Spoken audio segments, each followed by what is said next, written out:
بسم اللہ الرحمن الرحیم الحمد للہ رب العالمین والصلاة والسلام علی رسول خیر خلقہ محمد وعلى آلہ وصحبہ اجمعین سبحانک لا علم لنا الا ما علمتنا انک انت العلیم الحکیم ربی زدنی علما ربی زدنی علما ربی زدنی علما رب اشرح لی صدری ویسر لی امری واحلل عقدۃ من لسانی یفقهوا قولی وَإِذَا اخْتَلَطَ اللَّبَنُ بِالْمَاءِ وَاللَّبَنُ هُوَ الْغَالِبُ تَعَلَّقَ بِهِ التَّحْرِيمُ فرماتے ہیں کہ جب دودھ پانی کے ساتھ مل جائے لیکن دودھ غالب ہو یعنی دودھ زیادہ ہو اور تھوڑا سا پانی ہو تو ایسی صورت میں اس دودھ کے پینے کے ساتھ بھی رضاعت ثابت ہو جائے گی۔ مثال کے طور پر ایک عورت نے اپنا دودھ نکالا گلاس میں، اس میں تھوڑا سا پانی ملایا، دودھ زیادہ ہے، دودھ غالب ہے، پانی کم ہے، تو وہ دودھ اگر کسی بچے نے پیا مدت رضاعت کے اندر جو چھوٹا بچہ ہے اس کو کسی نے پلا دیا وہ دودھ، تو وہ بچہ اس عورت کا رضاعی بیٹا ہو جائے گا اور یہ عورت اس کی رضاعی ماں ہو جائے گی، یعنی حرمت رضاعت اس سے ثابت ہو جائے گی۔ وَإِنْ غَلَبَ الْمَاءُ لَمْ يَتَعَلَّقْ بِهِ التَّحْرِيمُ لیکن اگر پانی غالب ہو، پانی زیادہ ہو اور دودھ کم ہو تو ایسی صورت میں حرمت رضاعت ثابت نہیں ہوگی، یہ عورت اس کی رضاعی ماں نہیں بنے گی جس کا دودھ ہے۔ خلاف للشافعی رحمہ اللہ، اس مسئلے میں امام شافعی رحمہ اللہ کا ہمارے ساتھ اختلاف ہے۔ امام شافعی رحمہ اللہ فرماتے ہیں دودھ چاہے زیادہ ہو پانی کم ہو یا پانی زیادہ ہو دودھ کم ہو، دونوں صورتوں میں اگر کسی بچے نے اس کو پیا تو حرمت رضاعت ثابت ہو جائے گی، وہ بچہ اس عورت کا رضاعی بیٹا شمار ہوگا اور وہ عورت اس کی رضاعی ماں۔ امام شافعی کی دلیل یہ ہے، وہ فرماتے ہیں کہ چاہے پانی زیادہ ہو دودھ کم ہو یا دودھ زیادہ ہو پانی کم ہو، دونوں صورتوں میں اس عورت کا دودھ تو موجود ہے اس گلاس میں یا اس چیز میں جس سے بچے کو دودھ پلایا گیا، تو بچے نے جو پیا ہے چاہے اس میں پانی زیادہ ہو لیکن اس میں عورت کا دودھ تو موجود ہے، جب عورت کا دودھ اس نے پیا تو اس سے رضاعت ثابت ہوگی۔ ہم فرماتے ہیں کہ جب دو چیزیں آپس میں مل جائے تو اس میں حکم جو ہوتا ہے وہ غالب پر لگایا جاتا ہے، اور جو چیز مغلوب ہوتی ہے کم ہوتی ہے اس کو حکماً کالعدم تصور کیا جاتا ہے،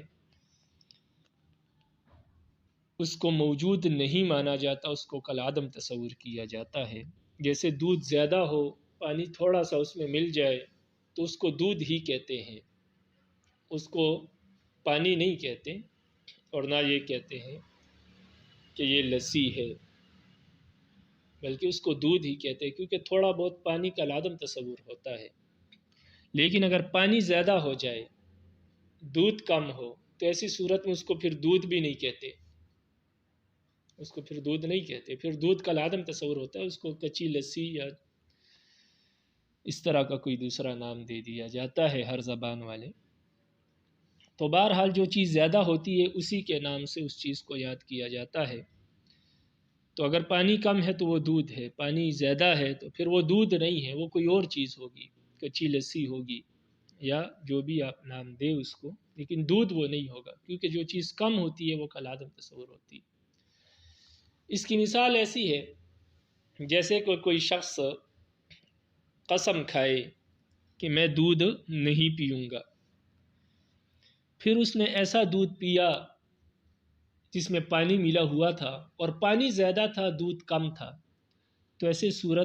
صورت میں اس کی قسم نہیں ٹوٹے گی، اس لیے کہ جو اس نے پیا ہے اس کو دودھ نہیں کہتے اب، کیونکہ پانی اس میں زیادہ ہے تو اس کو دودھ نہیں کہتے،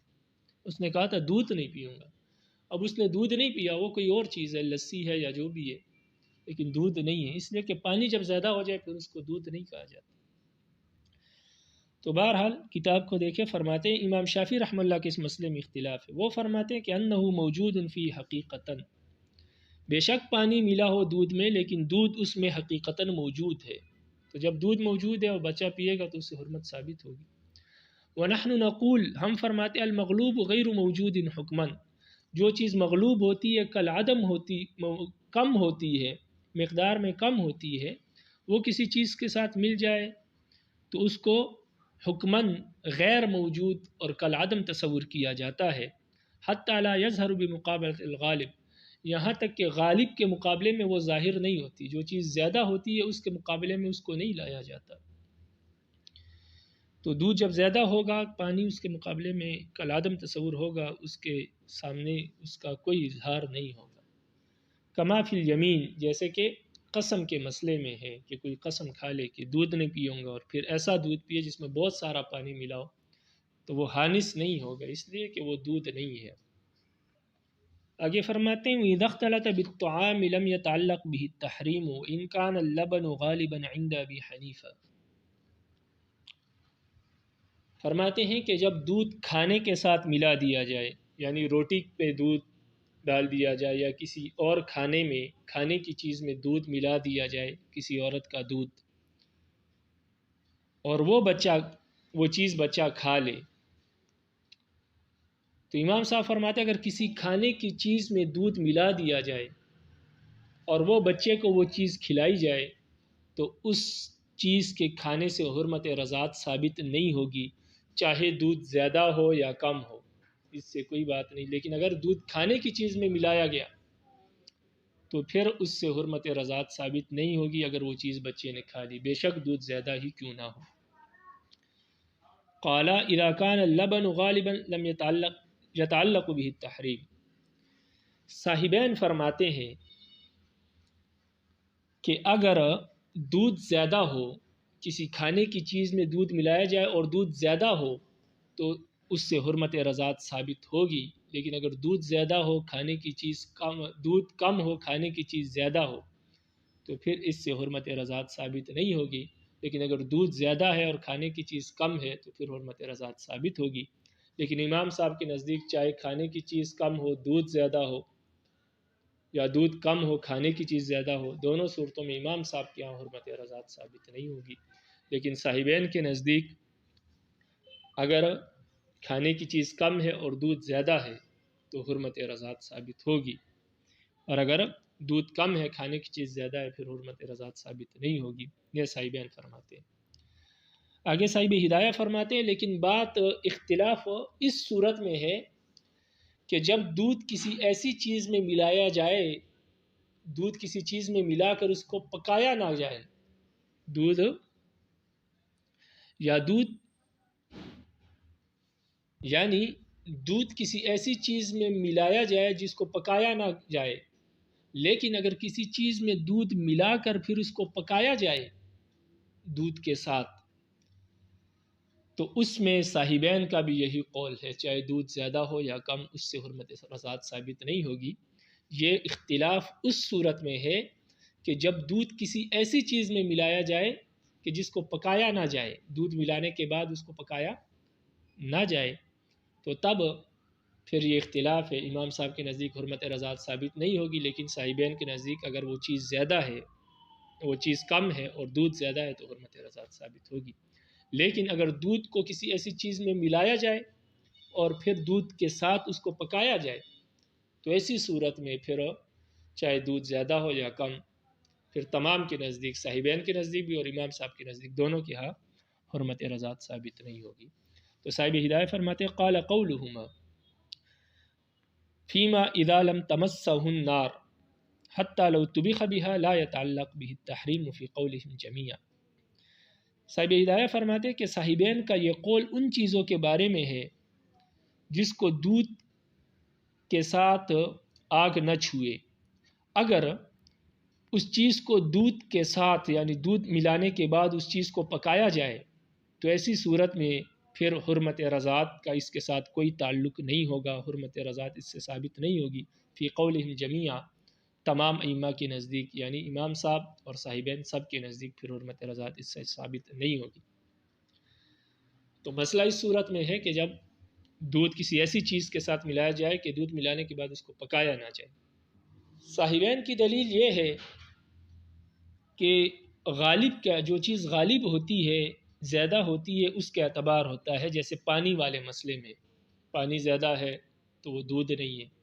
دودھ زیادہ ہے پانی کم ہے تو وہ دودھ ہے۔ تو یہاں پر بھی ایسا ہی ہوگا، کھانے والی چیز زیادہ ہے دودھ کم ہے تو وہ کھانا ہے، دودھ زیادہ ہے کھانے والی چیز کم ہے تو پھر وہ دودھ ہے۔ تو وہ فرماتے ہیں کہ جو چیز غالب ہوتی ہے اس کا اعتبار ہوتا ہے، دودھ زیادہ ہے تو پھر دودھ تصور ہوگا اور اس سے حرمت رضاعت ثابت ہوگی، لیکن شرط یہ ہے کہ کوئی ایسی چیز اس میں نہ ہو جو دودھ کی حالت کو تبدیل کر دے، کوئی چیز دودھ کی حالت کو تبدیل نہ کر دے، وہ دودھ اپنی حالت پر برقرار رہے، جیسے کہ آگ۔ اب آگ پر جب دودھ پکے گا تو پھر وہ دودھ نہیں رہے گا، وہ پھر اس کھانے کے ساتھ مل کے کوئی اور چیز بن جائے گی، پھر اس کو دودھ نہیں کہتے۔ تو وہ فرماتے شرط یہ ہے کہ وہ دودھ متغیر نہ ہو، کوئی چیز اس کو اپنی حالت سے تبدیل نہ کر دے۔ تو جب دودھ اپنی حالت سے تبدیل نہیں ہوگا، اس کو پکایا نہ جائے کسی چیز کے ساتھ، تو پھر غالب کا اعتبار ہوتا ہے، اگر دودھ زیادہ ہے تو وہ دودھ تصور ہوگا اور بچے کے ساتھ حرمت رضاعت ثابت ہوگی، لیکن دودھ کم کھانے والی چیز زیادہ ہے تو پھر کھانا تصور ہوگا اور حرمت رضاعت ثابت نہیں ہوگی۔ یہ صاحبین کی دلیل۔ تو کتاب کو دیکھیں، صاحبین فرماتے لہما، صاحبین کی دلیل یہ ہے کہ ان العبرۃ للغالب کما فی الماء اذا لم یغیرہ شیء عن حالی۔ صاحبین فرماتے ہیں کہ غالب چیز کا اعتبار ہوتا ہے جیسے کہ پانی والے مسئلے میں ہے، لیکن شرط یہ ہے اذا لم یغیرہ شیء عن حالی، شرط یہ ہے کہ دودھ کو کوئی چیز اپنی حالت سے تبدیل نہ کر دے۔ نیچے ناقد نے لکھا ہے کنار، جیسے کہ آگ دودھ کو اس کی حالت سے تبدیل کر دیتی ہے، پھر وہ دودھ نہیں رہتا، کوئی اور چیز بن جاتی ہے۔ امام ابو حنیفہ رحمہ اللہ کی دلیل یہ ہے کہ کھانا اصل ہے اور کھانے کے ساتھ جو چیز ملائی جاتی ہے، چاہے وہ دودھ ہو یا کوئی اور چیز، تو وہ چیز اس کے تابع ہوتی ہے۔ جو کھانے والی چیز ہے وہ اصل ہے، مثلا روٹی میں اگر آپ دودھ ملائیں گے تو اصل روٹی ہے، دودھ یا کوئی اور چیز جس سے اس کو نرم کیا جائے تو وہ تابع ہے، چاہے جیسے گھی ملایا جائے اس کو، روٹی کو لذیذ بنانے کے لیے مکھن ملایا جائے، کوئی بھی چیز ملائی جائے تو کھانے والی چیز جو ہے وہ اصل ہوتی ہے، اور جو چیز اس کے ساتھ ملائی جاتی ہے تو وہ تابع ہے، وہ اس کے تابع ہوتی ہے۔ تو یہاں پر بھی کھانے والی جو چیز ہے وہ اصل ہے اور دودھ جو ہے وہ اس کے تابع ہے، اس لیے کہ مقصود کھانے والی چیز ہے، دودھ نہیں ہے، دودھ کے ذریعے صرف اس کو یا لذیذ بنایا گیا ہوگا یا نرم کیا گیا ہوگا، تو اس لیے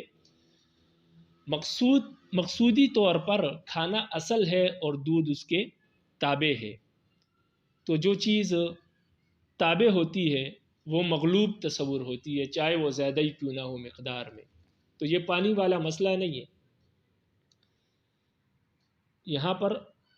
اصل اور تابع کی بات آ گئی۔ یہ کھانا والی چیز اصل ہے، دودھ تابع ہے، تو جو چیز تابع ہو وہ بے شک زیادہ ہی کیوں نہ ہو اس کو مغلوب ہی مانا جاتا ہے، کالعدم مانا جاتا ہے۔ تو اس لیے امام صاحب فرماتے ہیں کھانے والی چیز میں بے شک دودھ زیادہ بھی ہو تب بھی اس سے حرمت رضاعت ثابت نہیں ہوگی، اس لیے کہ وہ تابع ہے، اور جو چیز تابع ہوتی ہے وہ حکماً مغلوب ہوتی ہے، کالعدم ہوتی ہے۔ تو یہ دیکھیں فرماتے ولی ابی حنیفہ، امام ابو حنیفہ رحمہ اللہ کی دلیل یہ ہے کہ ان الطعام اصل، کھانا جو ہے وہ اصل ہے، واللبن تابع له فی حق المقصود، اور دودھ جو ہے وہ مقصود کے حق میں، جو چیز مقصود ہے کھانے سے یعنی پیٹ بھرنا، اس کے حق میں دودھ تابع ہے، اصل کھانا ہے۔ فصار کالمغلوب، تو یہ دودھ مغلوب کی طرح ہو گیا، یعنی کیونکہ جو چیز تابع ہوتی ہے وہ مغلوب تصور کی جاتی ہے، غالب تصور نہیں کی جاتی، اور جب یہ مغلوب ہے تو پھر حرمت رضاعت ثابت نہیں ہوتی۔ ولا معتبر بتقاطر اللبن من الطعام عنده هو الصحيح لأن التغذي بالطعام إذ هو الأصل۔ یہاں سے ایک شبہ کا ازالہ کر رہے ہیں۔ شبہ یہ ہے کہ بعض لوگوں نے امام صاحب کا یہ قول نقل کیا ہے کہ کھانے سے دودھ، جب کھانے کا نوالا لیا جائے تو اس سے دودھ کی قطرے ٹپک رہے ہوں تو پھر اس سے حرمت رضاعت ثابت ہوگی، لیکن اگر کھانے کے نوالے سے دودھ کے قطرے نہ ٹپک رہے ہو تو پھر اس سے حرمت رضاعت ثابت نہیں ہوگی۔ یہ بعض لوگوں نے امام صاحب کا قول نقل کیا ہے، تو صاحب ہدایہ اس کی تردید کرتے ہیں کہ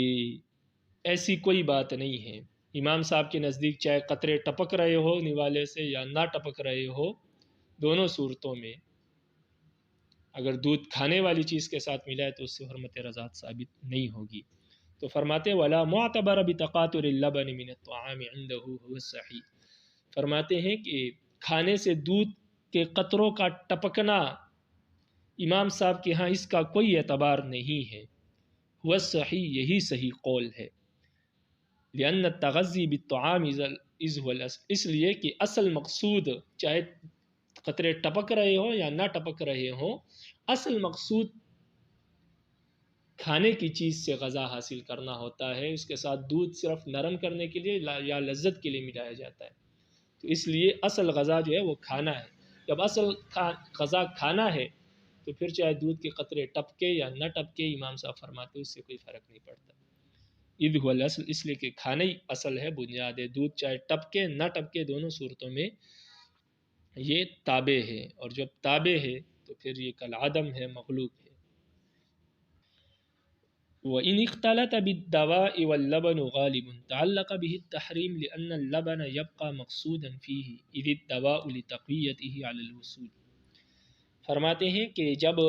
دودھ دوائی کے ساتھ مل جائے، یعنی دودھ کو کسی نے دوائی کے ساتھ ملا کر پیا، کسی عورت کا دودھ کسی بچے کو دوائی میں ملا کر دیا، تو فرماتے ہیں کہ اگر ایسی صورت میں دودھ کو دوائی کے ساتھ ملایا جائے اور دودھ غالب ہو، دودھ زیادہ ہو دوائی کم ہو، تو ایسی صورت میں حرمت رضاعت ثابت ہوگی، اس لیے کہ دوائی کی صورت میں دودھ مقصودی طور پر اپنی جگہ پر رہتا ہے، وہ دوائی کے تابع نہیں بنتا، اس لیے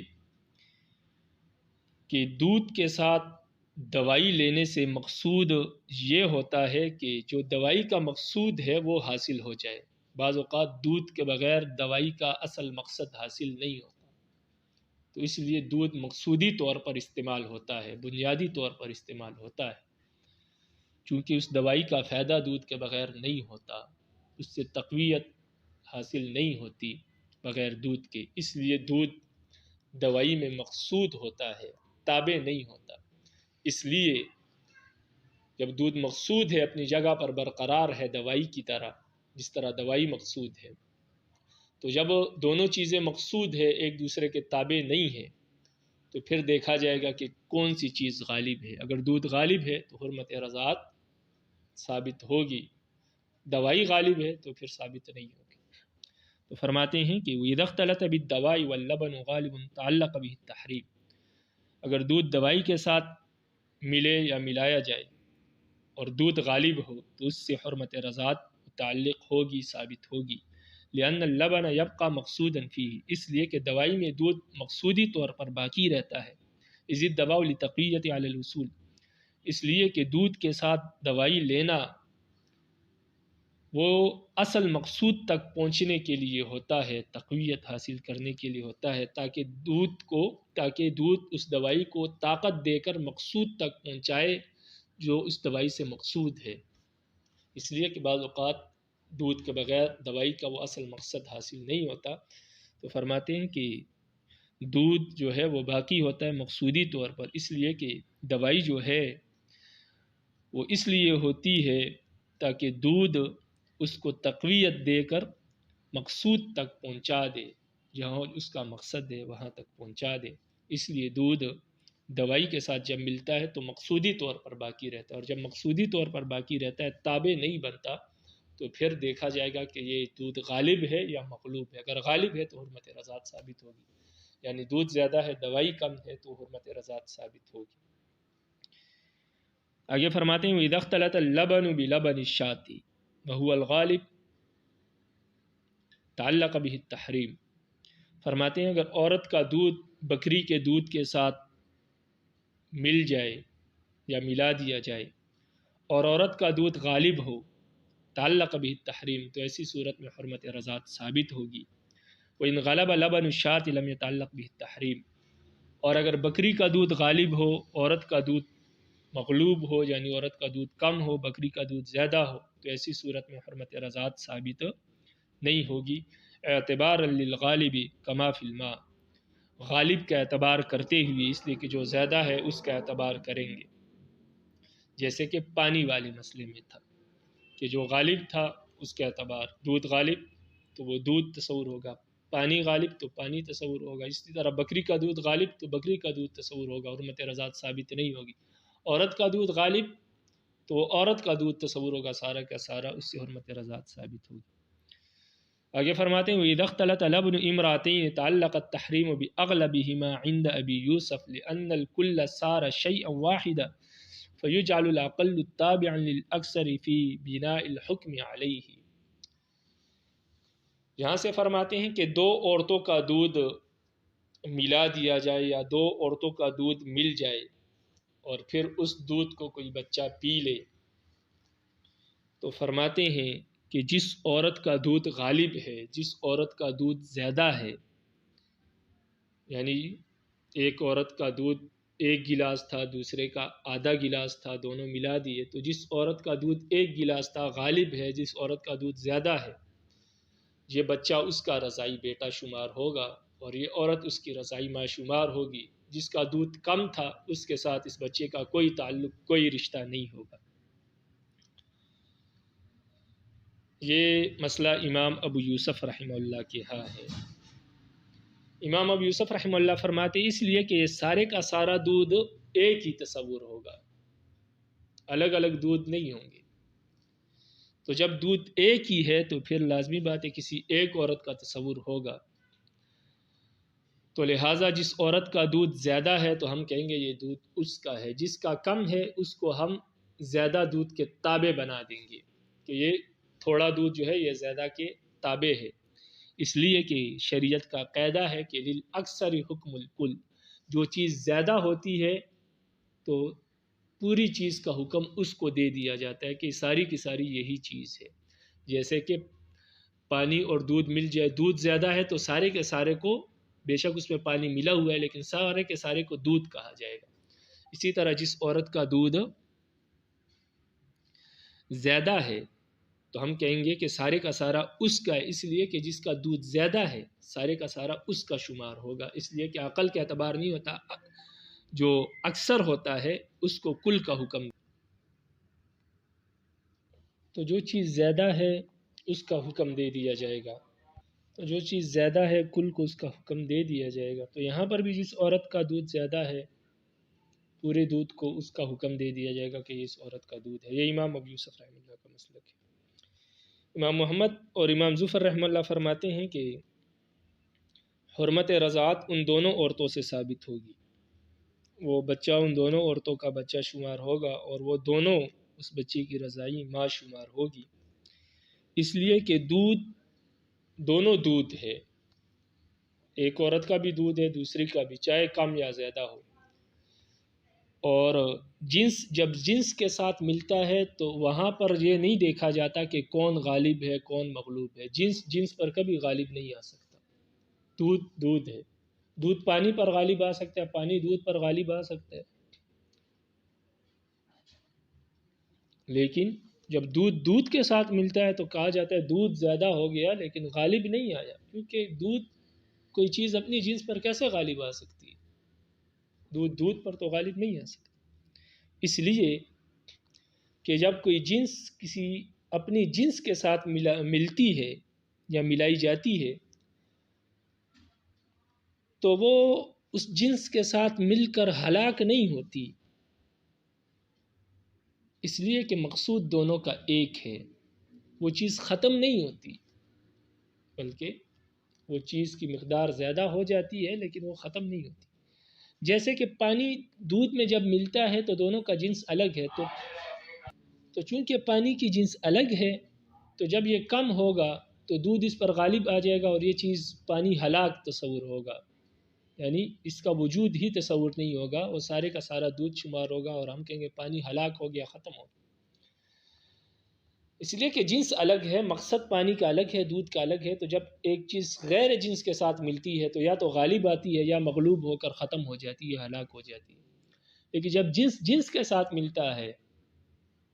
تو دونوں کا مقصود ایک ہوتا ہے. تو جب دونوں کا مقصود ایک ہوتا ہے تو جنس جنس کے ساتھ مل کے ہلاک نہیں ہوتی، ختم نہیں ہوتی، کالعدم تصور نہیں ہوتی. ہاں یہ ہو سکتا ہے کہ یہ کم ہے، اس کا دودھ زیادہ ہے، لیکن دونوں دودھ ہے. اور جب دونوں دودھ ہے تو ایک دوسرے کو ہلاک نہیں کرتے، کوئی دودھ دوسرے پر غالب نہیں آتا. تو جب غالب اور مغلوب کا مسئلہ نہیں ہے، امام محمد اور امام ظفر فرماتے ہیں، تو جس عورت کا دودھ کم ہے اس کا بھی دودھ بچے نے پیا، اور جس کا دودھ زیادہ ہے اس کا بھی پیا، اس لیے کہ کسی کا دودھ کسی پر غالب نہیں آیا. تو گویا بچے نے دونوں کا دودھ پیا. جب دونوں کا دودھ پیا تو وہ دونوں کا بیٹا تصور ہوگا رضائی. یہاں پر ہم دونوں دودھ کو ایک کا حکم نہیں دے سکتے، اس لیے کہ کوئی ایک غالب نہیں آ سکتا، کیونکہ دونوں کا جنس ایک ہے. امام ابو حنیفہ رحمہ اللہ سے اس مسئلے میں یہ دونوں روایتیں ہیں. ایک روایت ان سے وہ ہے جو امام ابو یوسف سے ہے، اور ایک روایت ان سے یہ ہے جو امام محمد اور امام ظفر سے ہے. تو ممکن ہے ان سے یہ دونوں مسئلے مقصود ہو، مروی ہو. ایک مسئلہ امام ابو یوسف نے لے لیا اور ایک امام محمد اور ظفر نے لے لیا. باقی اس مسئلے کی جو اصل اور بنیاد ہے وہ باب الایمان میں قسم کا مسئلہ ہے کہ ایک شخص نے اگر یہ قسم کھائی کہ میں اس گائے کا دودھ نہیں پیوں گا، پھر اس گائے کے دودھ کے ساتھ کسی دوسرے گائے کا دودھ مل گیا، تو اگر اس گائے کا دودھ زیادہ ہو اور دوسری گائے کا دودھ کم ہو تو پھر یہ شخص حانث ہوگا، اس کی قسم ٹوٹ جائے گی اگر اس نے وہ دودھ پیا، اس لیے کہ اس گائے کا دودھ غالب ہے. تو امام یوسف رحمہ اللہ کا مسئلہ یہ ہے. لیکن اگر اس گائے کا دودھ کم ہو، دوسرے گائے کا زیادہ ہو، تو ایسی صورت میں یہ حانث نہیں ہوگا، اس لیے کہ دوسرے گائے کا دودھ اس گائے کے دودھ پہ غالب آ گیا. لیکن امام محمد اور امام ظفر کا وہاں پر مسئلہ یہ ہے، وہ فرماتے ہیں کہ چاہے اس گائے کا دودھ کم ہو یا زیادہ ہو، کیونکہ دودھ ہے جنس جنس پر غالب نہیں آتا، تو لہٰذا اگر اس نے یہ دودھ پیا تو یہ حانث ہوگا، اس کی قسم ٹوٹ جائے گی. اور امام ابو حنیفہ رحمہ اللہ سے اس مسئلے میں یہ دونوں روایتیں ہیں. تو اصل مسئلہ ادھر ہے. تو اس مسئلے کو ذہن میں رکھ کر صاحب ہدایہ نے یہاں پر اختلاف ذکر کر دیے. فرماتے ہیں اذا اختلط لبن امراتین تعلق التحریم باغلبہما عند ابی یوسف. فرماتے ہیں جب دو عورتوں کا دودھ مل جائے یا ملا دیا جائے تو اس کے ساتھ جس عورت کا دودھ زیادہ ہے، غالب ہے، اس عورت کے ساتھ حرمت کا تعلق ثابت ہو جائے گا، اس عورت کے ساتھ حرمت رضاعت کا تعلق ثابت ہو جائے گا بچے کا. امام ابو یوسف رحمہ اللہ کے ہاں لأن الکل صار شیئا واحدا، اس لیے کہ امام ابو یوسف سارے کے سارے دودھ کو ایک ہی چیز شمار کرتے ہیں، ایک ہی دودھ شمار کرتے ہیں. فیجعل الاقل تابعا للاکثر فی حکم البناء علیہ، فی بناء الحکم علیہ. امام یوسف رحمہ اللہ عقل کو اکثر کے تابع کرتے ہیں اس صورت میں کہ حکم اس پر مبنی کیا جائے، اس لیے کہ شریعت کا اصول ہے کہ للاکثر حکم الکل، جو چیز زیادہ ہے اس کو کل کا حکم دیا جائے. تو اس قاعدے کی بنیاد پر امام یوسف رحمہ اللہ جس کا دودھ زیادہ ہے اس کو کل کا حکم دے کر سارے کے سارے دودھ کو اس کا تصور کر کے فرماتے ہیں کہ اس عورت سے حرمت رضاعت ثابت ہوگی. وقال محمد و ظفر یتعلق التحریم بہما، امام محمد اور امام ظفر رحمہ اللہ فرماتے ہیں کہ ان دونوں عورتوں سے حرمت رضاعت ثابت ہوگی. لأن الجنس لا يغلب الجنس، اس لیے کہ جنس جنس پر غالب نہیں ہوتا. فإن الشيء لا يصير مستهلكا في جنسه لاتحاد المقصود، اس لیے کہ چیز اپنی جنس کے ساتھ مل کر ہلاک نہیں ہوتی. اس کی مثال میں نے آپ کو پانی اور دودھ سے دی تھی. چیز اپنے جنس کے ساتھ مل کر ہلاک نہیں ہوتی، اس لیے کہ مقصود دونوں کا ایک ہوتا ہے. جب جنس ایک ہے، دونوں دودھ ہے، تو مقصد بھی دونوں کے ایک ہے. جب مقصد ایک ہے تو پھر وہ ہلاک نہیں ہوتی، ایک دوسرے پر غالب نہیں آتی. وعن ابی حنیفہ فی ھذا روایتان، امام ابو حنیفہ رحمہ اللہ سے اس مسئلے میں دو روایتیں ہیں، یہی دو روایتیں، ایک امام یوسف والی اور ایک امام محمد والی. واصل المسئلہ فی الایمان، اور اصلی مسئلہ جو ہے وہ باب الایمان میں ہے. قسم والے مسئلے میں ہے، اور وہ میں نے آپ کو بتا دی۔ وَإِذَا نَزَلَ لِلْبِكْرِ لَبَنٌ فَرْضَعَتْ صَبِيًّا تَعَلَّقَ بِهِ التَّحْرِيمُ لِإِطْلَاقِ النَّصِّ وَلِأَنَّهُ سَبَبُ النُّشُوِّ فَيَثْبُتُ بِهِ شُبْهَةُ الْبَعْضِيَّةِ، فرماتے ہیں کہ کسی کنواری عورت کا دودھ اتر آئے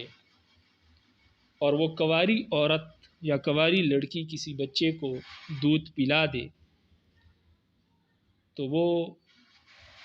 اس دودھ سے حرمت رضاعت ثابت ہو جائے گی۔ وہ کنواری لڑکی اس بچے کی ماں، رضائی ماں ہوگی، اور وہ بچہ اس کا بیٹا ہوگا۔ تو کنواری عورت کے دودھ سے حرمت رضاعت کیسے ثابت ہوگی؟ فرماتے ہیں اطلاق النص سے، اس لیے کہ قرآن کہتا ہے کہ جس عورتوں نے آپ کو دودھ پلایا وہ آپ کی مائیں ہیں۔ اب یہ نہیں کہ وہ کنواری ہو یا شادی شدہ ہو، اس کا کوئی ذکر نہیں ہے۔ بہرحال دودھ پلایا ہو، وہ دودھ کہاں سے آیا، کیسے آیا، اس کا بھی قرآن نے ذکر نہیں کیا۔ تو چاہے وہ کنواری عورت دودھ پلائے یا شادی شدہ، حرمت رضاعت ثابت ہوگی۔ یہ ہے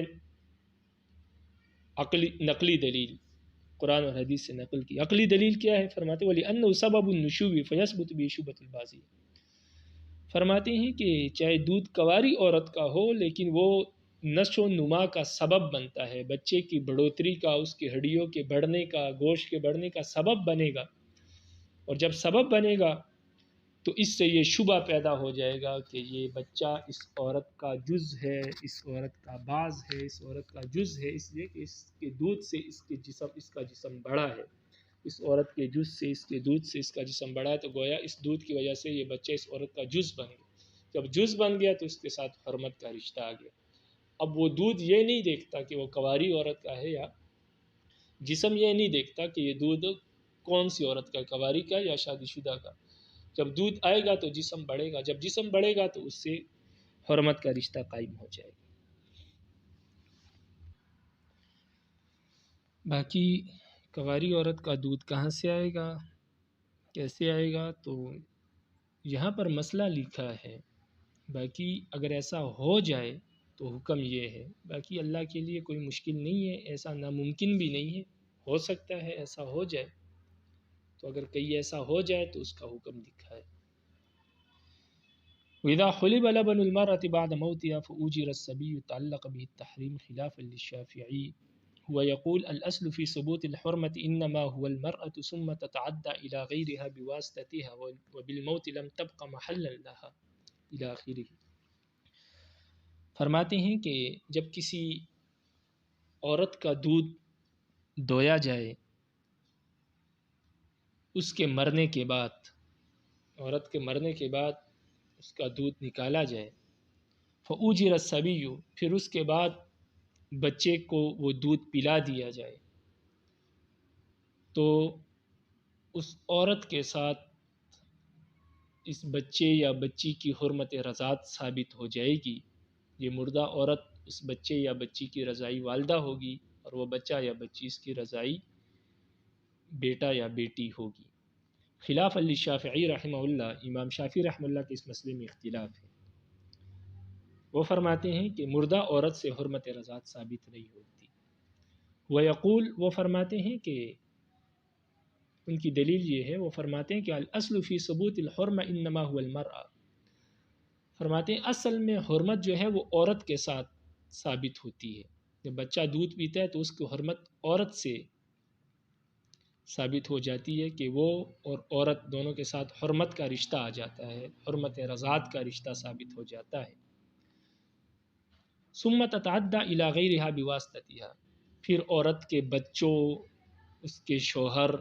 وغیرہ کے ساتھ اس بچے کی حرمت کا رشتہ اس عورت کے واسطے سے ثابت ہوتا ہے۔ پہلے عورت کے ساتھ رشتہ ثابت ہوتا ہے، عورت اس کی ماں بنتی ہے، تو پھر عورت کے جو بچے ہیں، جو اس کا شوہر ہے وہ اس کا رضائی باپ، یا جو عورت کے بچے ہیں وہ اس کے رضائی بہن بھائی بنتے ہیں، تو عورت کے واسطے سے پھر باقی رشتے حرام ہوتے ہیں۔ سب سے پہلے رشتہ جو ہے عورت کے ساتھ اس کا حرمت کا آتا ہے، بچے کا، پھر عورت کے واسطے سے باقی دیگر لوگوں کے ساتھ اس کے حرمت کا رشتہ آتا ہے، بچے کی حرمت کا۔ لیکن وبالموت لم تبقى محلا لها، لیکن مر جانے کی وجہ سے عورت اب حرمت کا محل نہیں رہی، اب عورت کے ساتھ کوئی رشتہ قائم ہو نہیں سکتا مرنے کی وجہ سے۔ اب اس کے ساتھ حرمت کا کوئی رشتہ قائم نہیں ہو سکتا، اس لیے کہ وہ مر گئی ہے، رشتوں کا تعلق تو دنیا کے ساتھ۔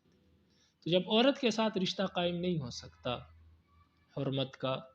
تو اس کے واسطے سے پھر باقی اس کے شوہر بچوں کے ساتھ کہاں سے رشتہ ثابت ہوگا؟ تو وہ فرماتے ہیں کہ اس دودھ کی وجہ سے عورت کے ساتھ حرمت رضاعت کا رشتہ ثابت نہیں ہوتا، جب اس کے ساتھ ثابت نہیں ہوتا تو پھر باقیوں کے ساتھ بھی ثابت نہیں ہوگا۔ ولہذا اسی وجہ سے کہ مرنے کے بعد کسی رشتے کا تعلق قائم نہیں ہوتا، کوئی رشتہ ثابت نہیں ہوتا، فرماتے اسی وجہ سے مردہ عورت کے ساتھ اگر کسی نے صحبت کی تو اس کے ساتھ سسرالی والا رشتہ قائم نہیں ہوگا۔ ویسے زندہ عورت کے ساتھ اگر کوئی صحبت کر لے بغیر نکاح کے تو پھر اس عورت کے والدہ کے ساتھ بچی کے ساتھ نکاح کرنا جائز نہیں ہوتا، اس لیے کہ اس کے ساتھ سسرالی رشتہ قائم ہو جاتا ہے۔ وہ اگرچہ اس کی سانس نہیں ہے لیکن کیونکہ اس کی عورت کی والدہ جو ہے اس کے ساتھ اس کا سسرال والے ایک تعلق قائم ہو جائے گا اور وہ اس پر ہمیشہ کے لیے حرام ہو جائے گی۔ لیکن اگر مردہ عورت کے ساتھ کوئی یہ حرکت کرے تو اس کی وجہ سے اس کی ماں کے ساتھ ساس والا اور سسرالی والا رشتہ قائم نہیں ہوگا، اس لیے کہ مردہ عورت کے ساتھ کوئی رشتہ قائم نہیں ہوتا اور اس کے ذریعے سے پھر آگے مزید رشتے نہیں بنتے۔ تو یہاں پر بھی عورت مردہ ہے، جب مردہ ہے تو اس کے ساتھ بچے کا کوئی رشتہ قائم نہیں ہوگا، بچی ہو یا بچہ ہو جس نے بھی اس کا دودھ پیا ہے، جب رشتہ اس کے ساتھ قائم نہیں ہوگا تو اس کے واسطے سے باقیوں کے ساتھ بھی قائم نہیں ہوگا۔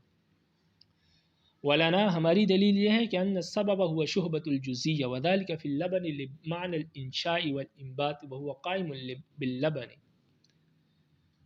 ہماری دلیل یہ ہے کہ حرمت رضاعت کا جو سبب ہے وہ ہے جزیت کا شبہ، یعنی حرمت رضاعت اس لیے ثابت ہوتی ہے کہ اس میں یہ شبہ ہوتا ہے کہ یہ بچہ یا یہ بچی اس عورت کا جز ہے، اور یہ جزیت کا جو شبہ ہے اور یہ جو معنی ہے یہ دودھ میں موجود ہے۔ بے شک عورت مر گئی لیکن اس کے دودھ میں یہ صلاحیت تو موجود ہے کہ اس سے بچے کی نشو و نما ہو، اس کی ہڈیاں بڑھیں۔ جب اس مردہ عورت کے دودھ سے بچے کی ہڈیاں بڑھیں گی تو بازیت کا شبہ پیدا ہو جائے گا کہ یہ بچہ اس عورت کا جز ہے، اس لیے کہ اس کے دودھ سے اس کی نشو و نما ہوئی ہے۔ تو ہم فرماتے ہیں وَلَنَا أَنَّ السَّبَبَ هُوَ الشُّبْهَةُ الْجُزِيَّةُ، ہمارے نزدیک حرمت رضاعت کا سبب وہ بازیت کا شبہ ہے، جزیت کا شبہ ہے کہ یہ بچہ اس عورت کا جز ہے۔ وَذَلِكَ فِي اللَّبَنِ لِمَعْنَى الْإِنشَاءِ وَالْإِنبَاتِ، اور یہ معنی دودھ میں موجود ہے اس لحاظ سے کہ دودھ میں بڑھوتری والا معنی اور ہڈیوں کو بڑھانے والا معنی وہ دودھ میں اب بھی پایا جاتا ہے۔ بے شک عورت مر گئی ہے لیکن اس کے دودھ میں یہ صلاحیت تو موجود ہے، جب موجود ہے تو پھر اس سے بچے کی نشو و نما ہوگی، جب بچے کی نشو و نما ہوگی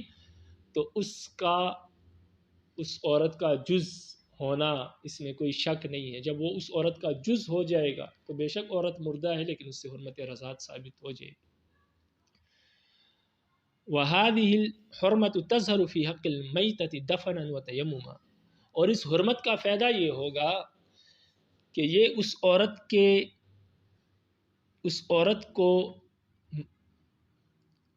عورت کی میت کو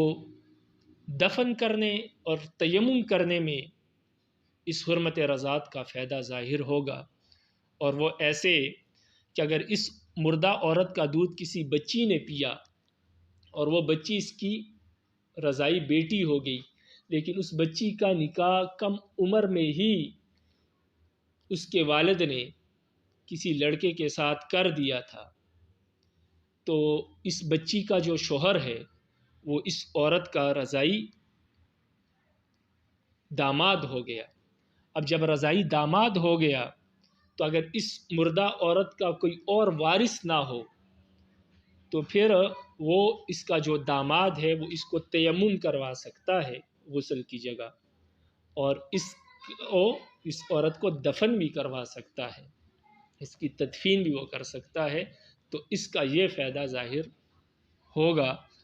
اس دودھ پلانے کا اس مردہ عورت کے لیے اس رشتے کا یہ فائدہ ہوگا۔ تو یہ حرمت بالکل بیکار نہیں ہے، اس کے فوائد ہے بعض اوقات عورت کے حق میں ہو سکتے ہیں، اور ایسا ممکن ہے کسی جگہ ایسی عورت ہو جس کا کوئی وارث نہ ہو اور وہاں یہ صورت پیش آئے، تو یہ فائدہ تو بہرحال موجود ہے۔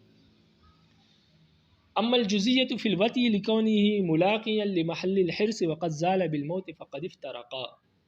اب امام شافعی کے دلیل کا جواب ہے کہ انہوں نے جو مردہ عورت کے ساتھ صحبت کرنے اور وطی کرنے پر قیاس کیا کہ مردہ عورت کے ساتھ اگر کوئی وطی کرے تو اس کی والدہ اور اس کی بچی اس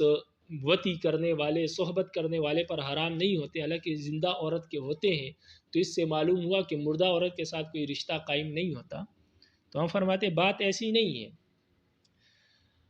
بات ایسی ہے کہ حرمت رضاعت کا تعلق جزیت کے ساتھ ہے، عورت کی جز بننے کے ساتھ، اور عورت بے شک مر جائے لیکن اس کے دودھ میں یہ صلاحیت موجود ہے کہ اس سے بچے کی نشو و نما ہوتی ہے اور بچہ اس عورت کا جز بن جاتا ہے، تو حرمت ثابت ہو گئی۔ باقی جو صحبت کرنا اور وطی کرنے سے جو حرمت ثابت ہوتی ہے، سسرالی رشتہ قائم ہوتا ہے، جس عورت کے ساتھ زنا کیا اس کے والدہ اور اس کی بچی اس مرد پہ حرام ہو جاتی ہے، وہ اس وجہ سے کہ جب صحبت ہوتی ہے اور وطی ہوتی ہے تو وہ محل حرص میں ہوتی ہے، جہاں عورت کی کھیتی ہے، جہاں سے اس کے بچے پیدا ہوتے ہیں، وہاں پر جو ہے صحبت ہوتی ہے، زنا ہوتی ہے، اور جب وہاں پر زنا ہو جاتی ہے، انسان صحبت کر لیتا ہے کسی عورت کے ساتھ، ناحق طور پر زنا کر لیتا ہے، تو یہ امکان ہوتا ہے کہ اب بچہ پیدا ہو جائے گا، تو بچے کی امکان کی وجہ سے وہ رشتے اس عورت کے، اس کی ماں، اس کی بچی وغیرہ اس پر حرام ہو جاتی ہے۔ لیکن جب عورت مر جائے تو اب جو محل حرص ہے، جو اس کی کھیتی ہے، اس سے بچے پیدا ہونے کی جو امید ہے، اب وہ ختم ہو گئی۔ اب یہ پتہ ہے کہ بچہ پیدا نہیں ہوگا، تو مردہ عورت کے ساتھ اگر صحبت یا وطی کر بھی لی جائے تو اس سے یہ معلوم ہوتا ہے کہ اب کوئی بچہ اس سے پیدا نہیں ہوگا، اس صحبت سے، اس وطی سے۔ تو لہٰذا وہاں پر جو سبب بن رہا تھا، وطی کرنے سے جو رشتہ قائم ہو رہا تھا، جو حرمت آ رہی تھی، وہ تھا بچہ پیدا ہونے کے امکان، اور وہ امکان موت کے بعد ختم ہو گیا۔ اس لیے موت کے بعد وطی کرنے سے، زنا کرنے سے کوئی رشتہ قائم نہیں ہوگا، کوئی اس کی والدہ یا بچیاں حرام نہیں ہوگی۔ لیکن رضاعت میں حرمت ثابت ہوتی ہے جزیت سے، اور وہ عورت کے مرنے کے بعد بھی اس کے دودھ میں وہ صلاحیت موجود ہے کہ عورت بچے کی نشو و نما ہو اور وہ اس عورت کا جز بن جائے۔ تو لہٰذا یہ جو آپ نے حرمت رضاعت والے مسئلے کو وطی والے مسئلے پر قیاس کیا ہے، یہ قیاس مع الفارق ہے، اس لیے کہ دونوں کی اسباب اور وجہ قیاس جو ہے وہ الگ الگ ہے۔ تو وجہ قیاس ایک نہیں ہے، یہاں پر وجہ اور ہے حرمت کی، وہاں پر وجہ اور ہے۔ تو وطی میں جو وجہ پائی جاتی ہے وہ موت کی وجہ سے ختم ہو گئی، تو لہٰذا حرمت نہیں آتی۔ لیکن رضاعت میں جو حرمت رضاعت کی جو وجہ ہے، جو سبب ہے، وہ عورت کے مرنے کے بعد بھی اس کے دودھ میں موجود ہے، اس لیے اس کے مرنے کے بعد بھی اس کے دودھ سے حرمت رضاعت ثابت ہوتی ہے۔ تو فرماتے ہیں اما الجزیۃ فی الوطی لکون ملاقیا لمحل الحرص، وطی میں جو جزیت آتی ہے،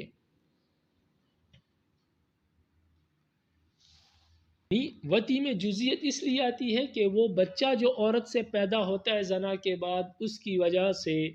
وہ بچہ دونوں کا جز بن جاتا ہے۔ جب دونوں کا جز بن جاتا ہے تو اس کے والدین اور اس کے والدین ایک دوسرے پر حرام ہو جاتے ہیں۔ تو وطی میں جو جزیت آتی ہے وہ اس وجہ سے آتی ہے کہ ملاقیا لمحل الحرص، وہ وطی محل حرص میں ہوتی ہے، کھیتی کے مقام میں ہوتی ہے، جہاں سے بچہ پیدا ہونے کی امید ہوتی ہے۔ وقد زال بالموت، لیکن موت کے بعد تو اب یہ امید ختم ہو گئی کہ وطی کرنے سے، صحبت کرنے سے بچہ پیدا ہوگا، یہ امید تو ختم ہو گئی۔ تو اس وجہ سے جب موت کے بعد کسی عورت کے ساتھ غلط حرکت کی جائے، بدفعلی کی جائے، زنا کیا جائے، تو اس سے رشتہ قائم نہیں ہوتا، اس لیے کہ اب جزیت کا کوئی خطرہ نہیں ہے، اس لیے کہ اب کوئی بچہ پیدا ہونے کے امکان نہیں ہے۔ تو لہٰذا اب جب جزیت کا وجود نہیں آ سکتا، بچہ پیدا نہیں ہو سکتا، تو اس کی وجہ سے حرمت بھی نہیں آ سکتی، رشتے بھی خراب نہیں ہو سکتے۔ لیکن حرمت رضاعت میں ایسا نہیں ہے، وہاں پر عورت کے مرنے کے بعد بھی اس کے دودھ میں وہ صلاحیت موجود ہے۔ فافترقا، تو لہٰذا جب دونوں مسئلوں میں فرق ہے تو یہ قیاس مال فارق ہے، دونوں مسئلے مختلف ہے، اس وجہ سے ایک کو دوسرے پر قیاس کرنا درست نہیں ہے۔ تو یہ امام شافعی کو جواب دیا۔ وَإِذَا احْتُقِنَ الصَّبِيُّ بِاللَّبَنِ لَمْ يَتَعَلَّقْ بِهِ التَّحْرِيمُ، فرماتے ہیں جب بچے کو دودھ کے ذریعے، کسی عورت کے دودھ کے ذریعے سے حقنہ کیا جائے تو اس سے حرمت رضاعت ثابت نہیں ہوتی۔ حرمت رضاعت حقنہ کہتے ہیں کہ کسی بچے کے پیٹ میں دودھ پہنچایا جائے یا دوائی پہنچائی جائے پخانے کے راستے سے، یہ ایک علاج کے ذریعے سے ایسا ہوتا ہے، ایک علاج کے طور پر۔ تو فرماتے ہیں اگر کسی بچے کو حقنہ کیا جائے، اس کا کوئی علاج کیا جائے کسی مرض کا کسی عورت کے دودھ سے، اور پخانے کے راستے سے اس کے پیٹ تک پہنچائی جائے، تو ہمارے نزدیک حقنہ کرنے سے بے شک عورت کا دودھ اس کے پیٹ میں پہنچ جائے پخانے کے راستے سے، لیکن اس سے حرمت رضاعت ثابت نہیں ہوتی۔ وعن محمد انه يثبت به الحرمہ كما يفسد به الصوم، امام محمد رحمہ اللہ فرماتے کہ حقنہ کرنے سے بھی، دودھ کے ذریعے اگر حقنہ کیا تو اس سے حرمت رضاعت ثابت ہو جائے گی، جیسا کہ حقنہ کرنے سے روزہ ٹوٹ جاتا ہے اس طرح حرمت رضاعت بھی ثابت ہوگی۔ ووجہ الفرق، یہ فرماتے دونوں مسئلوں میں، روزہ ٹوٹنے میں اور حرمت رضاعت ثابت ہونے میں، دونوں میں فرق علی الظاہر، دونوں مسئلوں میں فرق ظاہری طور پر یہ ہے، یعنی ہم جواب دیتے ہیں امام محمد کو کہ دونوں مسئلوں میں ظاہری طور پر فرق یہ ہے کہ ان المفسد فی الصوم اصلاح البدن ویوجد ذلک فی الدواء، ہم فرماتے ہیں کہ روزہ ٹوٹنے میں، روزہ اس لیے ٹوٹتا ہے کہ بدن کی اصلاح ہوتی ہے، بدن کے علاج کیا جاتا ہے پخانے کے راستے سے،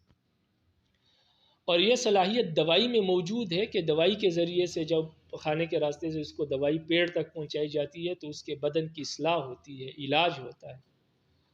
اور بعض علاج ایسے ہیں کہ جس سے روزہ ٹوٹ جاتا ہے، کیونکہ پخانے کے راستے سے جب اس کو دوا پہنچائی جائے گی، علاج پہنچائی جائے گی پیٹ تک، تو اس سے روزہ ٹوٹ جائے گا۔ تو اس بدن کی اصلاح، بدن کی علاج کی وجہ سے جو ہے روزہ وہ ٹوٹ جاتا ہے۔ تو مفسد بدن، خراب بدن کی اصلاح کرنے سے روزہ ٹوٹ جاتا ہے، تو لہٰذا جب حقنے کے ذریعے خراب بدن کی اصلاح کی جاتی ہے تو دوائی میں یہ معنی موجود ہے کہ وہ خراب بدن کی اصلاح کرتا ہے، تو جب خراب بدن کی اصلاح کی جاتی ہے تو وہ مفسد روزہ ہے حقنے کے ذریعے، تو روزہ ٹوٹ جاتا ہے۔ لیکن اصل بات یہ ہے کہ حقنہ جب کیا جائے، پخانے کے راستے سے جب کوئی چیز داخل کی جائے تو اس سے روزہ ٹوٹ جاتا ہے، تو یہ مفسد صوم میں سے ہے۔ اما المحرم فی الرضاع، باقی رضاعت میں جو حرام، حرمت رضاعت جس چیز سے ثابت ہوتی ہے تو وہ معنی النشوء، وہ بچے کے جسم کا بڑھنا ہے۔ بچے کو جب دودھ کے ذریعے سے غذا دی جاتی ہے، اس کا جسم اس سے بڑھتا ہے، اس کی ہڈیاں، اس کا گوشت اس سے پیدا ہوتا ہے، تو اس سے حرمت رضاعت ثابت ہوتی ہے۔ ولا یوجد ذلک فی الاحتقان، لیکن حقنے میں یہ چیز نہیں پائی جاتی۔ جب بچے کو حقنہ کیا جاتا ہے، پچھلے راستے سے دوائی پیٹ تک، دودھ پیٹ تک پہنچایا جاتا ہے، تو اس سے اس کی نشو و نما نہیں ہوتی، بدن نہیں بڑھتا۔ لأن المغذى وصوله من الاعلی، اس لیے کہ غذا وہ چیز بنتی ہے، نشو و نما اس چیز سے ہوتی ہے جو اوپر سے ڈالی جائے، منہ کے ذریعے سے پہنچے، تو لہٰذا جب منہ کے ذریعے سے دودھ پہنچا نہیں تو اس سے نشو و نما نہیں ہوئی، جب نشو و نما نہیں ہوئی تو وہ عورت کا جز نہیں بنا، جب جز نہیں بنا تو وہ دودھ بے شک اس کے پیٹ تک پہنچا لیکن اس سے اس کی نشو و نما نہیں ہوئی، وہ اس عورت کا جز نہیں بنا۔ جب جز نہیں بنا تو حرمت رضاعت بھی ثابت نہیں ہوئی، تو ہمارے نزدیک اس لیے حقنے سے حرمت رضاعت ثابت نہیں ہوتی، بے شک دودھ پیٹ تک پہنچ جائے، اس لیے کہ اس دودھ سے نشو و نما نہیں ہوتی۔